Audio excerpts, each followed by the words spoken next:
묵상 기도하시겠습니다.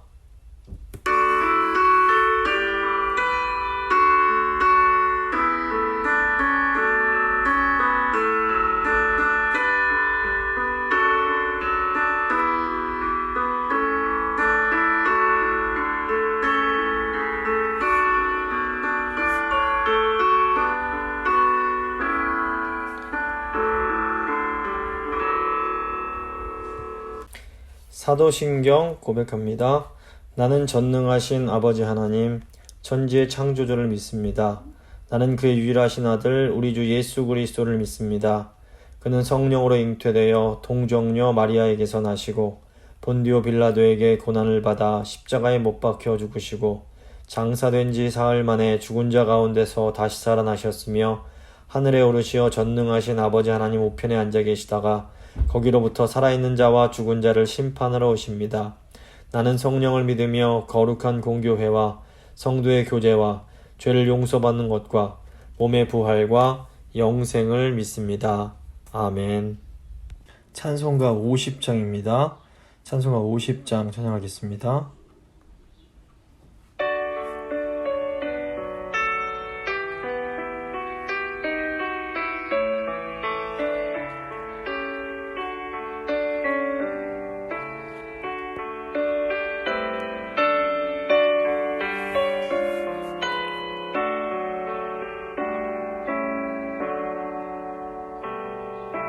내게 있는 모든 것을 아낌없이 드리네.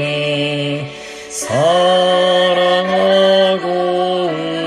의지하며 주만 따라 살리라.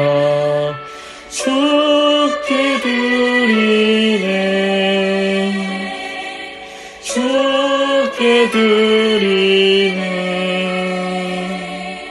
사랑하는 구주 앞에 모두 드리네. 내게 있는 모든 것을 겸손하게 드리네. 세상 욕심 멀리하니 나를 받아주소서. 주께 드리네. 주께 드리네. 사랑하는 구주 앞에 모두 드리네. 내게 있는 모든 것을 주를 위해 드리네. 주의 성령 충만하게 내게 내려주소서. 주께 드리네. 주께 드리네. 사랑하는 구주 앞에 모두 드리네.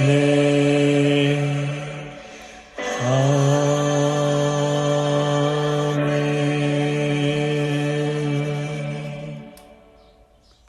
기도하시겠습니다. 모든 만물의 주권을 가지고 계신 하나님 아버지 감사합니다.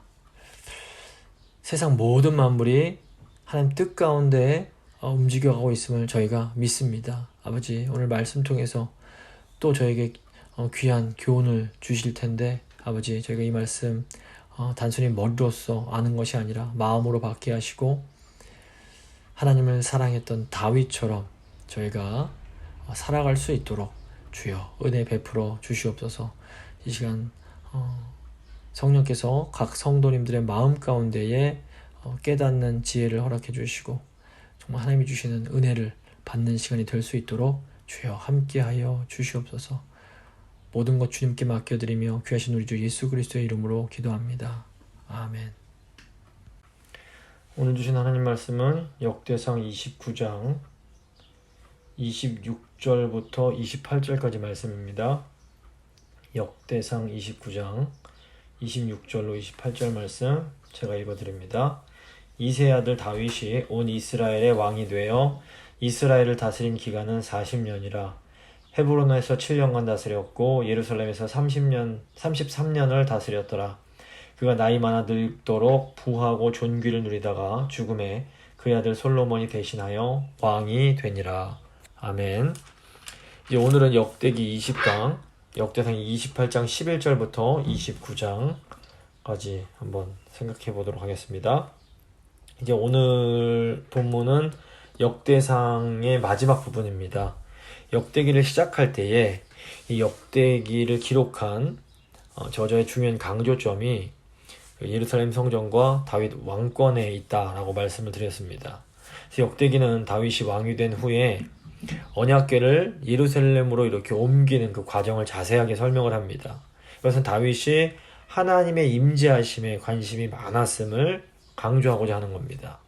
또 이어서 나오는 다윗 언약도 성전 건축이라는 주제에 아주 긴밀한 관련이 있습니다. 다윗이 하나님의 성전을 지어드리고자 하는 마음을 가질 때에 하나님께서 다윗의 마음을 받으시고 언약을 맺으십니다. 하나님은 다윗의 중심을 보시고 다윗을 축복하시고 다윗의 왕국을 크게 확장되게 하십니다. 또 다윗이 범했던 이 인구조사의 죄도 성전 건축이라는 주제와 밀접한 관련이 있습니다. 다윗이 죄를 지은 후에 회개를 하고 용서받은 그 아리우나의 타작마당에 훗날 성전이 세워지게 됩니다. 다윗은 비록 자신이 직접 성전을 건축하지는 못했지만 최선을 다해서 성전 건축을 준비합니다. 다윗 왕은 성전 건축을 위한 자재들을 준비하고 솔로몬과 백성의 지도자들에게 하나님의 성전을 건축하라고 이렇게 호소를 합니다. 또 다윗은 성전에서 섬길 사람들, 즉 레위인과 제사장들을 다 조직을 하고 또 그 이후에 이스라엘 전체를 다스리는 백성들을 세우게 됩니다.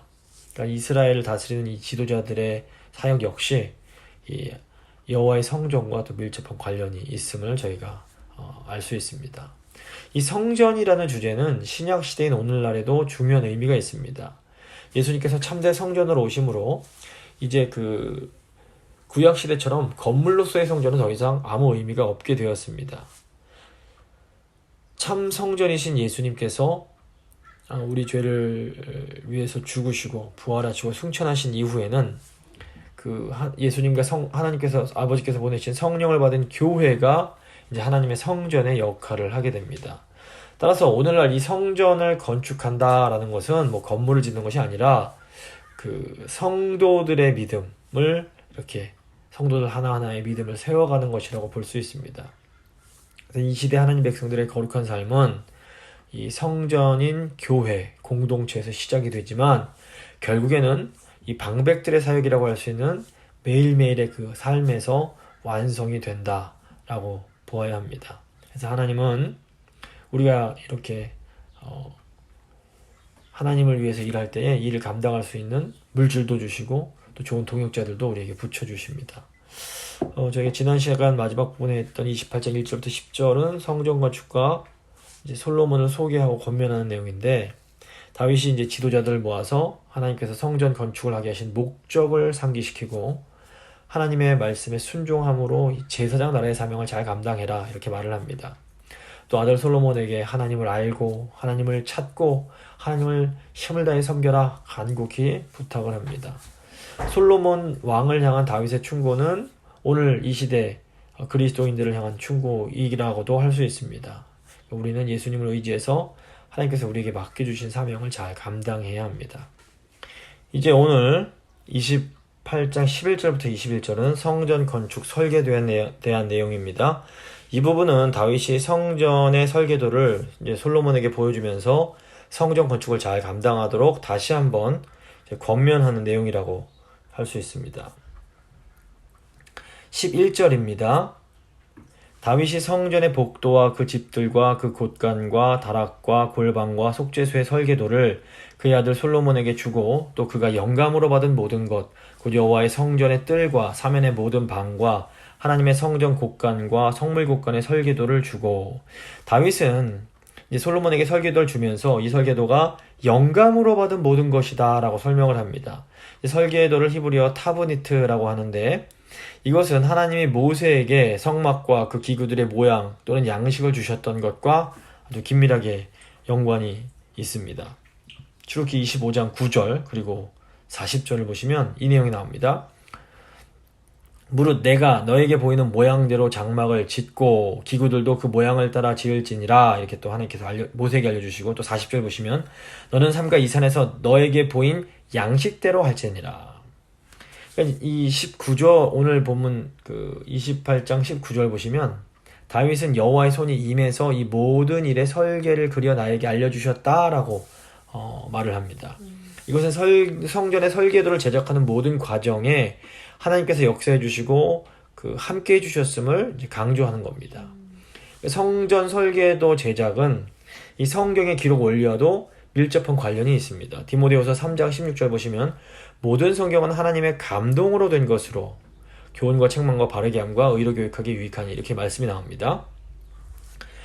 그러니까 우리는 성경이 하나님께서 우리에게 주신 하나님의 말씀이라는 것을 믿습니다. 그러니까 모든 성경은 따지고 보면 하나님이 영감을 통해서 영으로 기록해 주신 겁니다. 그런데 성경의 저자이신 하나님은 성경을 기록하실 때 인간을 도구로 사용하셨습니다.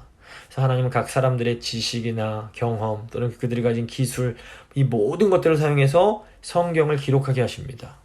그래서 각 성경의 책들마다 이 성경을 기록했던 모세나 다윗이나 바울 같은 또는 이제 많은 선지자들의 그들의 그 지식과 경험 또 개인적인 그런 개성들이 다 반영이 되어 있음을 보게 됩니다. 그러니까 완전하지 못한 인간이 기록을 했지만 성령께서 성경에 기록되는 모든 과정 가운데 역사하시고 도와주셨기 때문에 성경은 오류가 없는 완전한 하나님의 말씀으로서 우리에게 주어질 수가 있었던 겁니다. 따라서 궁극적으로 성경은 성령의 감동을 통해 쓰여진 하나님의 책이다, 하나님의 쓰신 책이다 라고 할 수 있습니다. 이제 이것을 신학적으로 저희가 성경의 영감설이라고 부릅니다. 보면 세종대왕이 이제 많은 학자들을 동원해서 한글을 만듭니다. 하지만 세종대왕의 주관하에서 한글이 창제가 되었고 또 모든 과정에 세종대왕이 일일이 관여를 했기 때문에 궁극적으로 한글은 세종대왕이 만들었다라고 말할 수밖에 없습니다. 마찬가지로 다윗이 지금 성전 설계도를 제작할 때도 이와 비슷한 과정이 있었을 겁니다. 다윗이 직접 그리거나 이러진 않았을 겁니다. 다윗이 성전의 설계도를 제작할 때에도 다윗 혼자서 모든 걸 다 설계한 것은 아닐 겁니다. 하지만 다윗 왕의 주도하에 당대 최고의 기술자들이 동원돼서 성전 설계가 일일이 진행되고 다윗이 그 모든 과정에 얼마나 정성스럽게 이제 관여했기 때문에 결국에는 다윗이 성전 설계도를 제작했다라고 말할 수밖에 없는 겁니다. 근데 중요한 것은 이 모든 과정에 하나님의 영, 즉 성령께서 함께 해주셨다는 겁니다. 그래서 이제 다윗이 하나님의 손이 이 설계도를 쓰셨다라고 이제 말할 수가 있었던 겁니다. 오늘 우리가 주님을 위해서 하는 일들도 똑같은 원리가 적용이 된다고 볼 수 있습니다. 물론 우리가 하는 일들이 성전을 제작하거나 성경을 기록했던 일과 똑같이 그렇게 대단한 레벨이라고 할 수는 없을 겁니다. 하지만 하나님께서는 언제나 하나님의 일을 하실 때 하나님의 사람들을 통해서 하십니다. 그리고 우리가 바로 이 하나님의 구원의 일에 동참해야 하는 하나님의 도구로 쓰임받은 하나님의 사람들인 겁니다. 궁극적으로 모든 일은 하나님께서 하십니다. 하지만 우리는 또 우리 나름대로 다윗처럼 최선을 다해서 하나님이 맡겨주신 일에 맡기신 책임을 잘 감당해야 됩니다. 그러면 나중에는 이제 다윗 왕처럼 하나님의 손이 우리와 함께 하셔서 일을 감당하게 됐다라고 이제 고백할 수 있게 되는 겁니다. 우리가 늘 이제 좌로나 우로나 치우치는 이 극단을 조심해야 합니다. 결국 하나님께서 다 하시니까 나는 아무것도 안 해도 돼 라는 이런 극단적인 태도는 이 태만이란 게으름이란 죄로 이어지게 됩니다. 반대로 어떻게 해서든지 내 힘으로 하나님의 뜻을 이루겠다라는 이 극단적인 태도는 또 이 자만, 교만이란 죄로 이어질 수 있습니다. 동시에 또 우리는 우리를 스스로를 속이는 기만, 이라는 죄도 조심할 필요가 있는데, 이게 우리가 하나님의 주권을 말하면서 하나님이 다 하시니 나는 그냥 가만히 있으면 돼 라는 테마를 정당화시키거나, 또는 사명의 성취라고 말하면서 내 뜻대로 무엇을 이루려고 하는 이 자만을 정당화하지 않도록 조심할 필요가 있습니다. 우리는 하나님이 맡겨주신 사명을 최선을 다해서 감당해야 됩니다.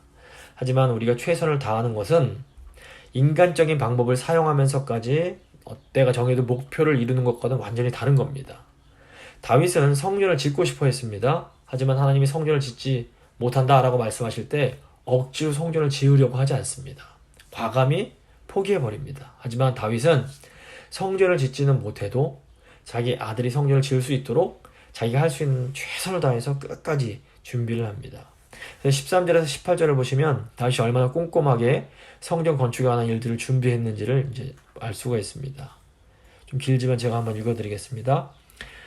또 제사장과 레위 사람의 반열과 여호와의 성전에서 섬기는 모든 일과 여호와의 성전을 섬기는 데 쓰이는 모든 그릇의 양식을 설명하고, 또 섬기는 데 쓰는 금기구를 만들 금의 무게와 모든 섬기는 데 쓰는 은기구를 만들 은의 무게를 정하고, 또 금 등잔대들과 그 등잔 곧 각 등잔대와 그 등잔을 만들 금의 무게와 은 등잔대와 그 등잔을 만들 은의 무게를 각기 그 기구에 알맞게 하고, 또 진설병의 각 상을 만들 금의 무게를 정하고, 은을 만들 은도 그렇게 하고, 갈고리와 대접과 종지를 만들 순금과 금잔 곧 각 잔을 만들 금의 무게와 또 은잔 곧 각 잔을 만들 은의 무게를 정하고, 또 향단에 쓸 순금과 또 수레 곧 금 그룹들의 설계도대로 만들 금의 무게를 정해주니 이 그룹들은 날개를 펴서 여호와의 언약궤를 덮는 것이더라.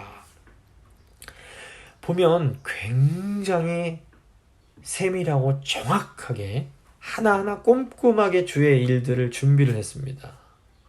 그러니까 이게 그냥 하나님이 이거 원 몇 그램으로 써라 이것이 아니라, 하나님의 그 은혜 가운데 다윗이 정말로 최선을 다해서 최고의 기술자들을 동원해서 하나님의 성전을 짓기 위한 것들을 다 준비하고 세밀히 계산했던 겁니다.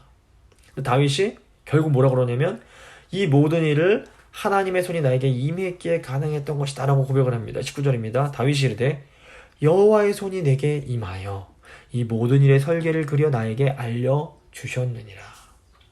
다윗이 이렇게 끝까지 하나님께 신실하게 행하는 이런 놀라운 삶을 살 수 있었던 것은 다윗이 끝까지 하나님의 사랑과 은혜를 깊이 경험하면서 살았기 때문입니다. 다윗은 아들 솔로몬을 격려하면서 솔로몬 너도 하나님의 은혜 안에서 하나님의 일을 해라 라고 또 다시 한번 간곡히 공고를 합니다. 20절 보시면 또 그의 아들 솔로몬에게 이르되 너는 강하고 담대하게 일을 행하라. 두려워하지 말며 놀라지 말라. 네가 여호와의 성전 공사의 모든 일을 마치기까지 여호와 하나님 나의 하나님이 너와 함께 계시사 너에게서 떠나지 아니하시고 너를 버리지 아니하시리라. 그러니까 또 다윗은 이제 솔로몬을 도와서 성전을 세울 동역자들에 대해서도 말을 합니다. 21절입니다. 제사장과 레위 사람의 반이 있으니 하나님의 성전의 모든 공사를 도울 것이요 또 모든 공사에 유능한 기술자가 기쁜 마음으로 너와 함께 할 것이요 또 모든 지휘관과 백성이 온전히 너의 명령의 아래에 있으리라. 이게 우리도 마찬가지입니다. 그러니까 하나님의 일을 할 때에는 다윗처럼 하나님의 은혜를 경험하는 가운데 기쁨과 감사함 또 동시에 꼼꼼함과 성실함으로 해야 됩니다. 아멘. 그러면 하나님이 우리와 함께 주님의 일을 할 수 있는 동역자들도 보내주시고 이 하나님의 사역에 아름다운 열매를 맺을 수가 있게 됩니다. 그러니까 하기 싫은데 의무감에 억지로 하는 사역은 하나님이 기뻐하시는 사역이 될 수 없습니다. 그러므로 우리가 주님의 일을 할 때 가장 중요한 것은 하나님의 큰 사랑과 은혜에 대한 감격을 잃지 않는 겁니다. 이 은혜의 감격이 있는 가운데 또 최선을 다해서 성실하고 꼼꼼하게 주의 일들을 감당해야 합니다. 29장 1절부터 9절 보시면 성전 건축을 위한 헌신에 대한 호소입니다. 이 부분은 다윗이 이스라엘 모든 백성들에게 성전 건축을 호소하는 내용입니다. 이제 이 부분 크게 세 부분으로 나눠지는데, 첫째로 다윗은 현재의 상황과 성전 건축의 중요성에 대해서 강조를 합니다. 1절입니다. 다윗 왕이 온 회중에게 이르되 내 아들 솔로몬이 유일하게 하나님께서 택하신 바 되었으나 아직 어리고 미숙하여 이 공사는 크도다. 이 성전은 사람을 위한 것이 아니요 여호와 하나님을 위한 것이라. 하나님의 선택을 받은 솔로몬의 주된 임무는 이제 하나님의 성전을 짓는 것이었습니다. 그런데 솔로몬은 아직 어리고 정치적으로도 경험이 부족했습니다. 반면 이 성전을 짓는 이 일은 어마어마하게 큰 역사였습니다.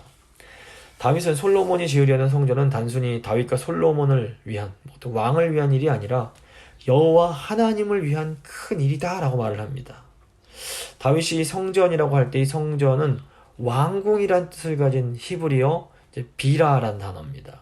그러니까 다윗이 성전을 의도적으로 왕궁이라고 부르는 것은 이스라엘의 참 왕이 여호와 하나님이심을 강조하는 겁니다. 다윗 왕조와 이스라엘의 번영은 전적으로 여호와 하나님이 이스라엘의 참 왕이심을 기억하는 것에 달려 있었습니다. 이런 의미에서 이 성전 건축의 사명은 정말로 큰 일이었습니다.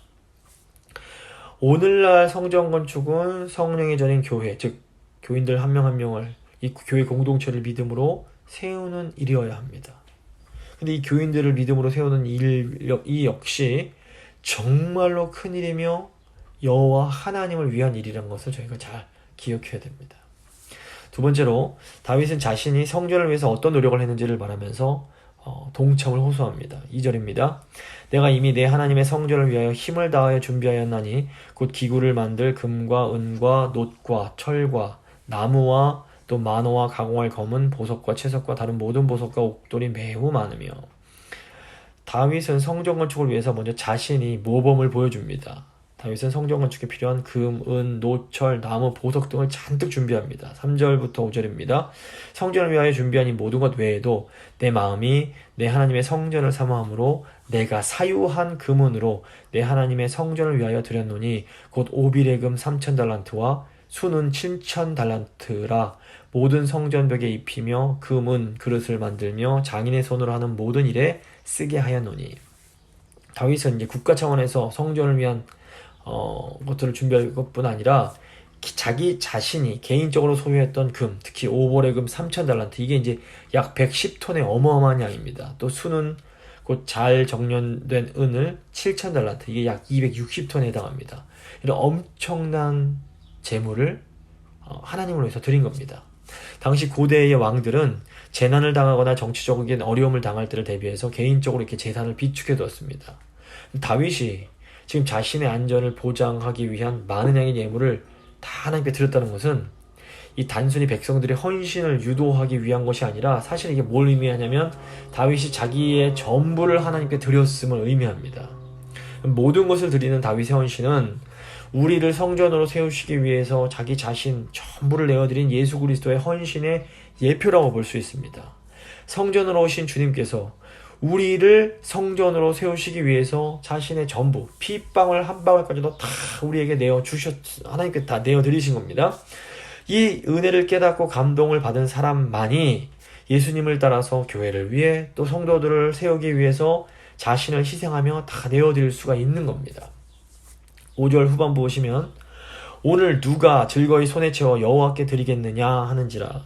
다윗은 이제 누가 즐거이 여호와께 드리겠느냐라고 묻습니다. 출애굽기 보시면 이제 모세가 성막을 건축할 때에도 이스라엘 백성들이 자원하는 마음으로 풍성한 예물을 드립니다. 이런 헌신은 강요가 아닌 즐거운 마음이었고 또 이제 마음이 감동되어 또 마음이 원하는 이런 것으로 이제 드리는 것이어야 했습니다. 왜냐하면 하나님께서 우리의 마음을 감찰하시는 분이기 때문에 그렇습니다.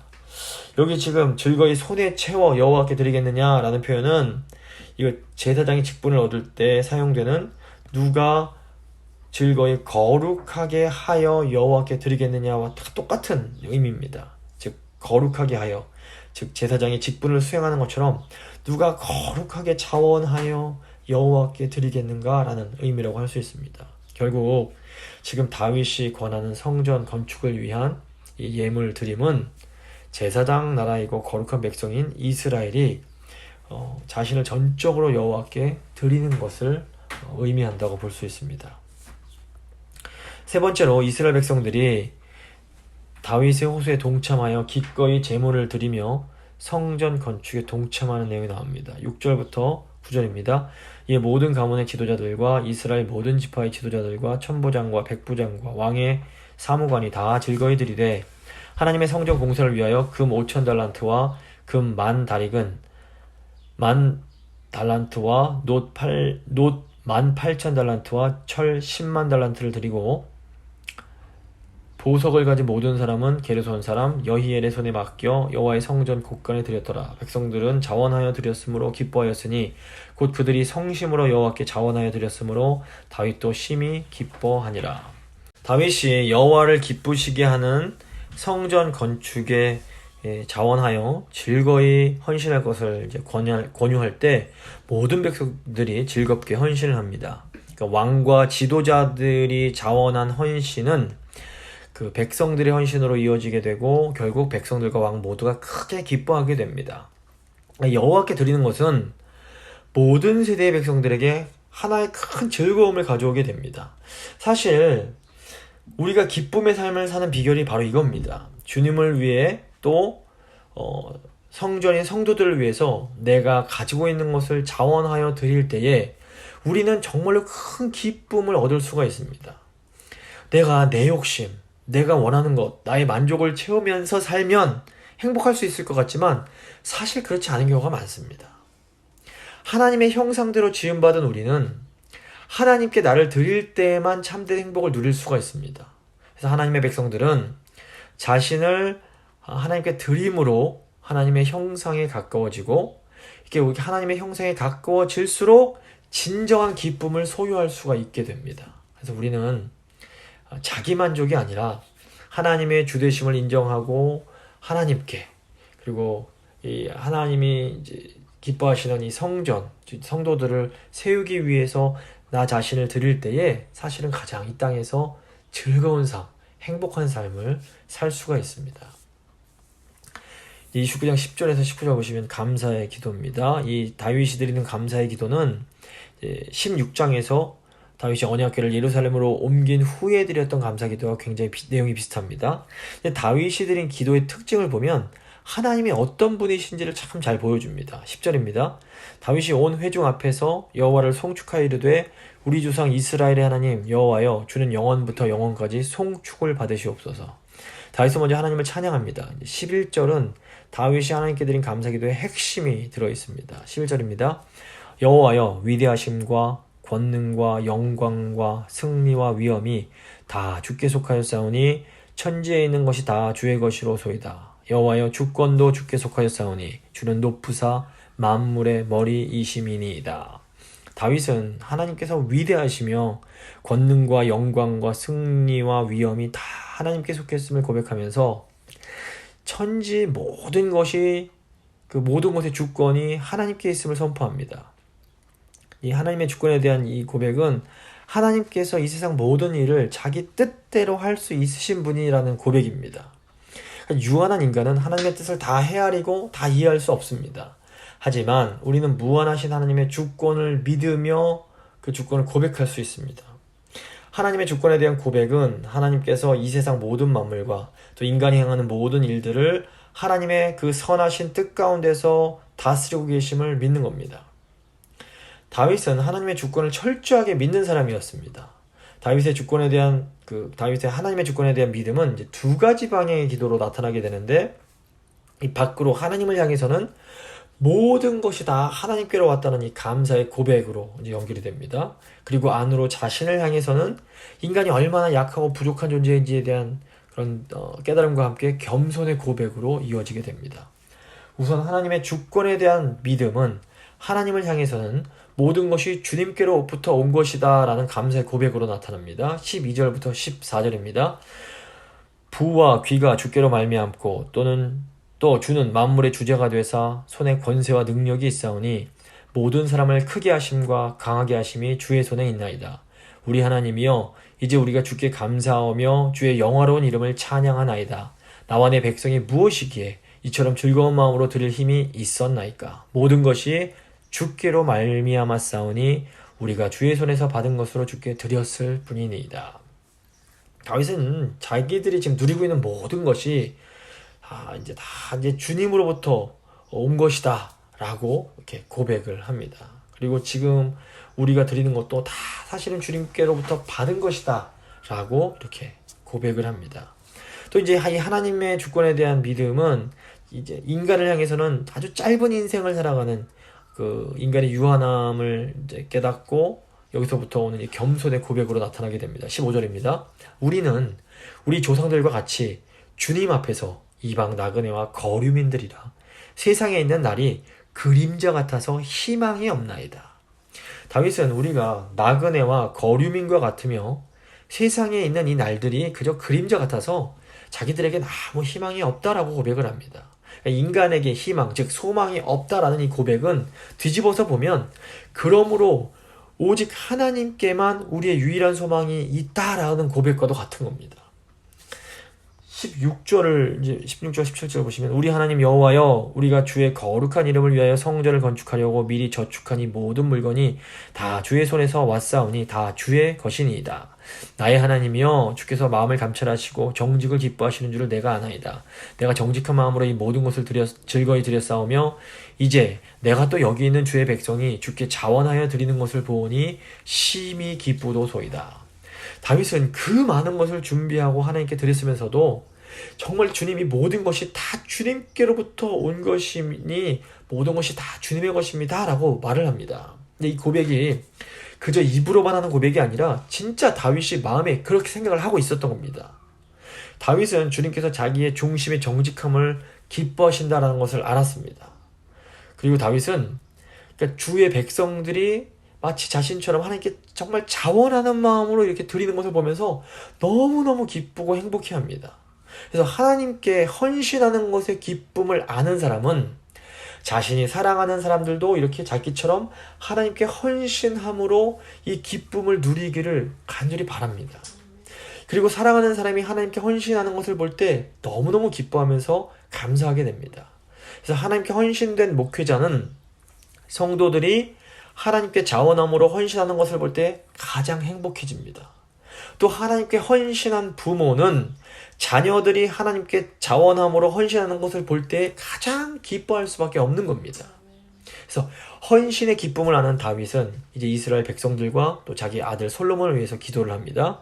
18절 우리 조상들 아브라함과 이삭과 이스라엘의 하나님 여호와여 주께서 이것을 주의 백성의 심중에 영원히 두어 생각하게 하시고 그 마음을 준비하여 주께로 돌아오게 하시오며 또 내 아들 솔로몬에게 정성된 마음을 주사 주의 계명과 권명과 율례를 지켜 이 모든 일을 행하게 하시고 내가 위하여 준비한 것으로 성전을 건축하게 하옵소서 하였더라.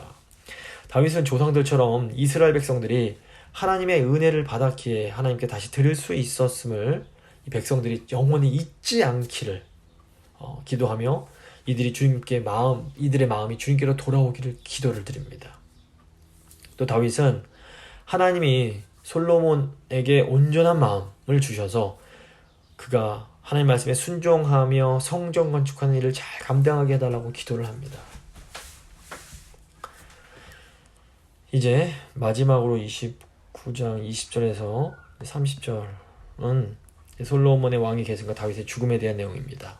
다윗의 이 연설, 백성들을 향한 연설과 하나님을 향한 기도는 이제 번제와 부어드리는 제사 그리고 솔로몬과 사독에게 기름을 붓는 것으로 이어지게 됩니다.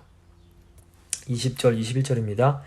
다윗이 온 회중에게 이르되 너희는 너희 하나님 여호와를 송축하라 하매 회중이 그의 조상들의 하나님 여호와를 송축하고 머리를 숙여 여호와와 왕에게 절하고 이튿날 여호와께 제사를 드리고 또 여호와께 번제를 드리니 숫송아지가 1000마리요 순양이 1000마리요 어린 양이 1000마리요 또 그 전제라 온 이스라엘을 위하여 풍성한 제물을 드리고 역대상의 마지막 부분은 결국 하나님을 향한 제사 즉 예배로 끝이 납니다.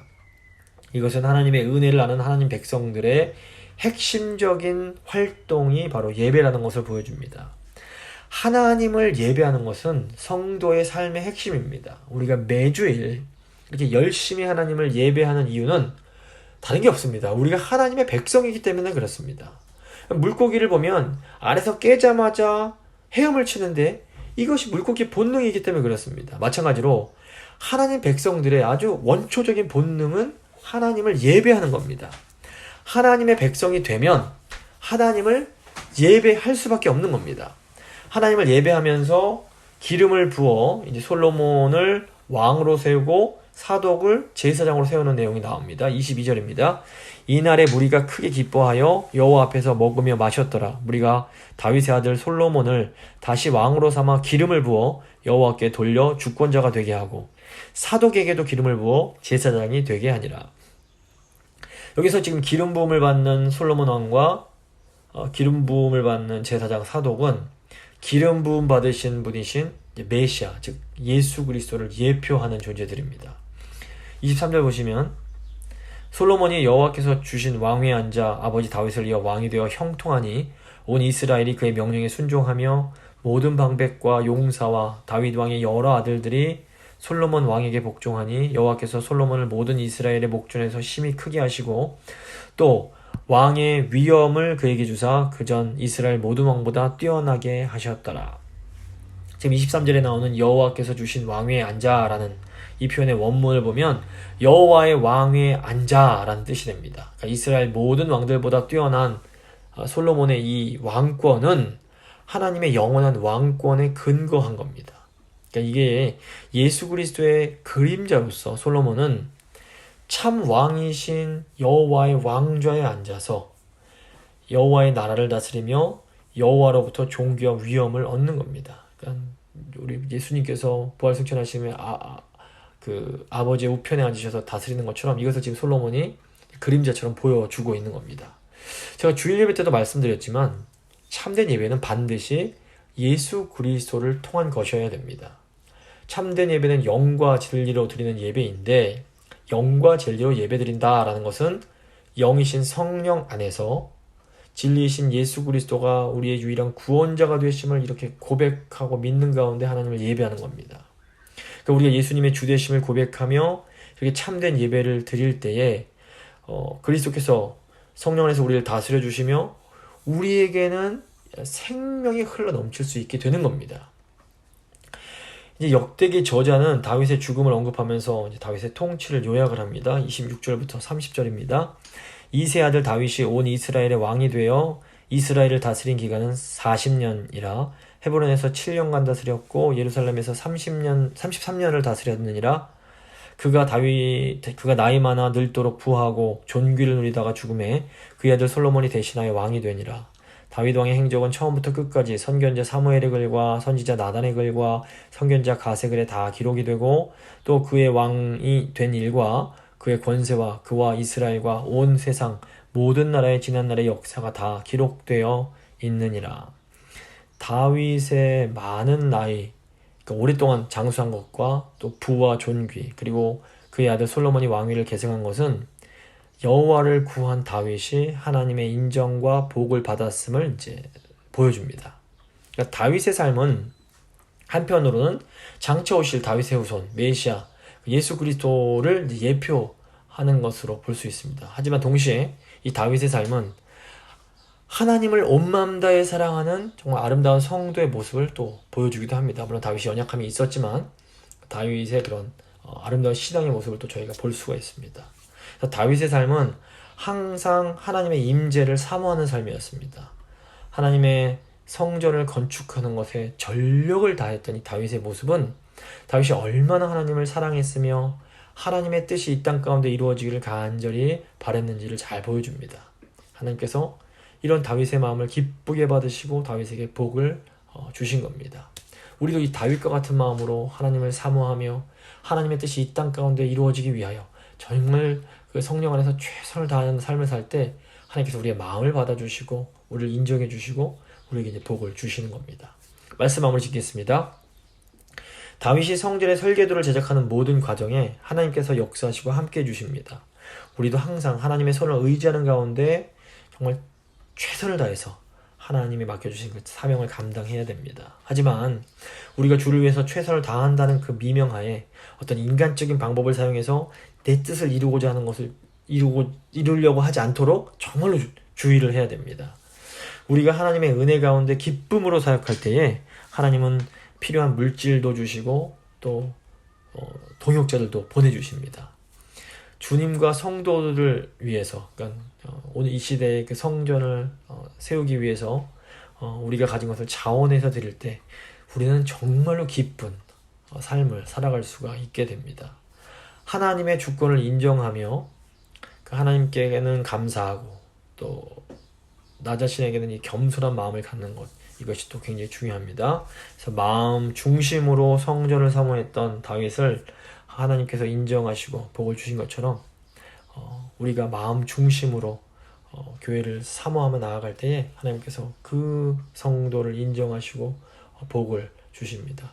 사실 저희 교회 성도님들, 특별히 어른들은 정말 그 평생 이 교회 중심으로 교회를 바로 세우기 위해서 일평생 다윗처럼 성실하게 살아오셨는데 하나님께서 다윗처럼 그 마음을 받아주시고 복을 주실 줄을 믿습니다. 이 시간 기도할 때 하나님, 저희의 삶이 다윗처럼 하나님을 사모하는 삶이 되게 하시고 하나님의 성전을 세우는 일에 우리의 모든 것을 드림으로 정말 하나님께서 주시는 기쁨을 누리는 그런 복된 삶 되게 하여 주시옵소서. 간절한 마음으로 같이 기도하도록 하겠습니다.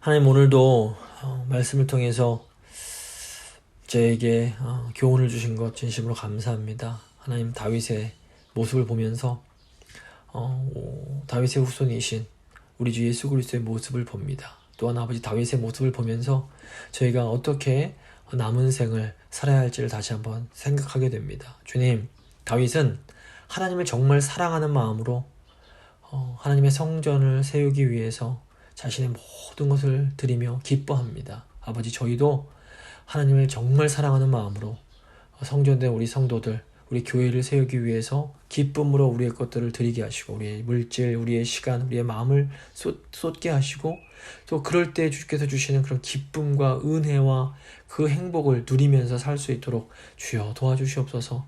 저희 교회 어른들 정말 일평생 다윗과 같은 삶을 살아오셨다는 것 주께서 아십니다. 물론 주님 다윗도 연약했던 것처럼 저희 어른들의 삶 가운데도 부족함들이 있었습니다. 하지만 하나님 그 다윗의 중심을 아시고 그 마음을 기쁘게 받아주시고 복을 주신 것처럼 저희 어른 성도님들의 마음도 주께서 기쁨으로 받아주시고 그 삶 가운데 풍성한 복으로 허락하여 주시길 간절히 소망합니다. 그리고 우리 다음 세대들도 다윗처럼 정말 하나님을 정말 사모하는 마음으로 살아갈 수 있도록 주여 함께하여 주시옵소서. 하나님 은혜와 사랑에 감사드리며 귀하신 우리 주 예수 그리스도의 이름으로 기도합니다. 아멘. 찬송가 60장입니다. 찬송가 60장 찬양하시겠습니다.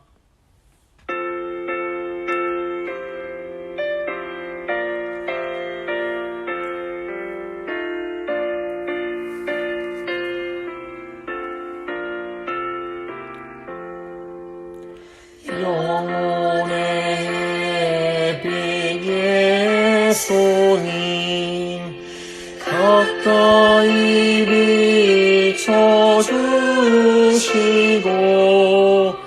이 세상 구름 일어나 가리지 않게 하소서. 이 눈에 단자 먹기 전 고요히 주를 드리며 구주의 품에 안기니 한없이 평안합니다. 잠잘 때 주여 오셔서 나에게 복을 주시고 주님의 사랑 안에서 언제나 주옵소서.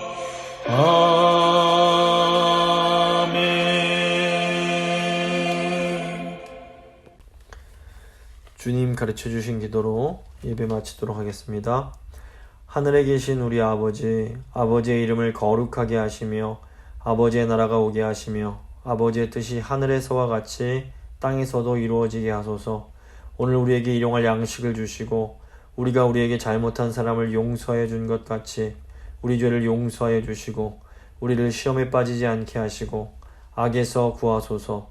나라와 권능과 영광이 영원히 아버지의 것입니다. 아멘.